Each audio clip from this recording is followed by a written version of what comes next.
उत्तर प्रदेश में कांग्रेस ने अपने हिस्से में आई 2 सीटों को छोड़कर सभी पर उम्मीदवारों के नामों का ऐलान कर दिया है, लेकिन जिन 2 सीटों पर अभी तक प्रत्याशी नहीं उतारे हैं वो सीट दरअसल अमेठी और रायबरेली ही है, जो कि कांग्रेस का गढ़ होता था।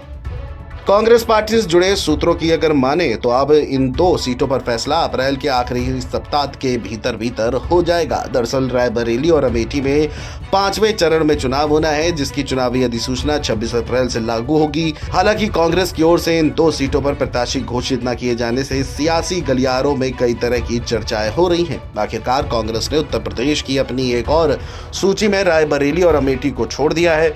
कांग्रेस पार्टी से जुड़े सूत्रों के मुताबिक रायबरेली और अमेठी सीटों पर प्रत्याशियों को लेकर चर्चा तो की गई, लेकिन किसी प्रत्याशी के नाम पर अंतिम मुहर नहीं लगी है।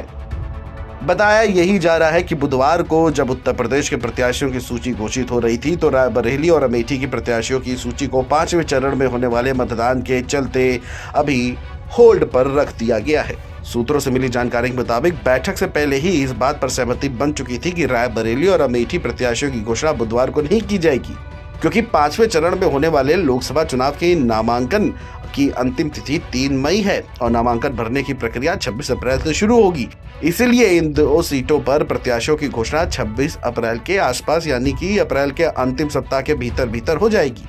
कांग्रेस पार्टी के जुड़े सूत्रों के मुताबिक अभी तक जो कयास रायबरेली सीट पर लगाए जा रहे थे कि उस पर फिलहाल कुछ ठोस रणनीति बन के सामने नहीं आई है। यानी सोनिया गांधी की नामौजूदगी में गांधी परिवार से किसी सदस्य को चुनाव लड़ाए जाने की चर्चाएं हो रही थी। फिलहाल अब तक की स्थिति में गांधी परिवार से कोई भी इन दोनों सीटों से चुनाव लड़ने के लिए आगे नहीं आया है। हालांकि रायबरेली सीट पर 3 बार सर्वे कराया जा चुका है, जिसमें एक सर्वे तो टेलीफोन के माध्यम से व्यक्तिगत तौर पर बड़ी संख्या में भी करवाया गया था।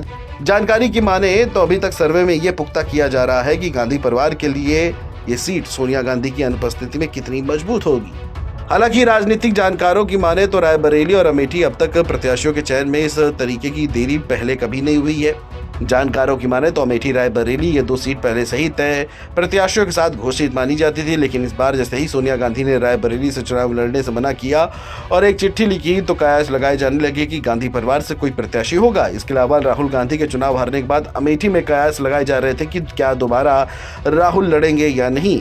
वहीं उत्तर प्रदेश के सियासी गलियारों में चर्चाएं इस बात की हो रही है कि क्या इन दोनों सीटों पर इस बार गांधी परिवार से कोई चुनाव नहीं लड़ेगा। राजनीतिक जानकार कहते हैं कि एक तो कांग्रेस पहले से ही 17 सीटों पर चुनाव लड़ रही है, जबकि उत्तर प्रदेश में कांग्रेस के कार्यकर्ता बीते कुछ समय से लगातार सभी सीटों पर मजबूती से मेहनत करते आए हैं। हालांकि सियासी गठबंधन में सभी सीटों पर चुनाव तो नहीं लड़ सकते, लेकिन ये बात भी तय है कि गांधी परिवार से अगर कोई यूपी में चुनाव नहीं लड़ता है तो इसका असर कार्यकर्ताओं के मनोबल पर निश्चित तौर पर पड़ेगा। कांग्रेस पार्टी के एक वरिष्ठ नेता की माने तो यूपी में राहुल और प्रियंका में से कोई एक या दोनों लोगों को चुनावी मैदान में उतरना चाहिए। कांग्रेस नेता का ये कहना है कि हार या जीत अपनी जगह हो सकती है, लेकिन चुनावी मैदान में उतरने से एक सकारात्मक संदेश जरूर कार्यकर्ताओं तक पहुंचेगा, जो कांग्रेस के लिए उत्तर प्रदेश में एक टॉनिक के रूप में काम करेगा। अब देखना ये होगा कि अप्रैल के अंतिम सप्ताह तक कांग्रेस इन दोनों सीटों से किसको चुनावी अखाड़े में उतारती है।